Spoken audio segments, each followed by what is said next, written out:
దేవుడు మనిషితో పాటు గాడిదకి, కుక్కకి, కోతికి 40 ఏళ్ళు ఆయుష్ రెడీ అయిపోయిండు. అప్పుడు కుక్క దేవుడా అసలే కుక్క బతుకు, రోడ్డు మీద తన్నులు తినుకుంటా బతకాలే, 40 ఏళ్ళు వద్దు, 20 ఏళ్ళు వాపస్ తీసుకో చాలు అన్నది. అప్పుడు దేవుడు ఓకే చేసిండు, కుక్క థ్యాంక్స్ చెప్పి. మరి గాడిద సేమ్ టు సేమ్ దేవుడా మూటలు మోసే గాడిద బతుకు 40 ఏళ్ళు అవసరమా అన్నది. 20 ఏళ్ళు వాపస్ తీసుకో అన్నది. దానికి దేవుడు ఓకే చేసిండు, గాడిద థ్యాంక్స్ చెప్పి. ఎంబడే కోతి ఓ మై గాడ్ చెట్ల మీద పుట్ల మీద 40 ఏళ్ళు కోతి బతుకు నాకెందుకు, 20 ఏళ్ళు చాలు అన్నది. దానికి దేవుడు ఓకే చేసిండు, కోతి కూడా థ్యాంక్స్ చెప్పి. ఇక ఈ మనిషిగాడు ఉన్నాడు కదా, నువ్వు ఇచ్చిన ఈ 40 ఏళ్ళు ఏం సరిపోతాయి, దేవుడా నా కూటా పెంచని కాలు విసుకోవడం మొదలుపెట్టిండు.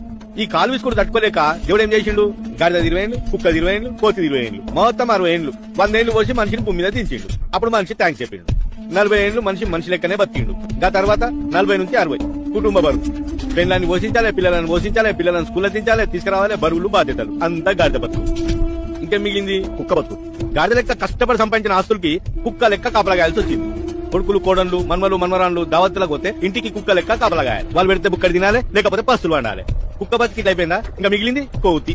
80 నుంచి 100, కన్ను కనబడక, చెవులు వినబడక, ముడతల తోలు, బిత్తర చూపులు, చెంపలు లొట్టలు పోయి, నడుము వంగిపోయి, ఇంట్లో కోడొచ్చిందో తెలియదు, ఎవడు పోయిందో తెలియదు, ఏమి పీకలేక ముచ్చు మొక్కం వేసుకొని 100 ఏళ్ళకి రావాలి.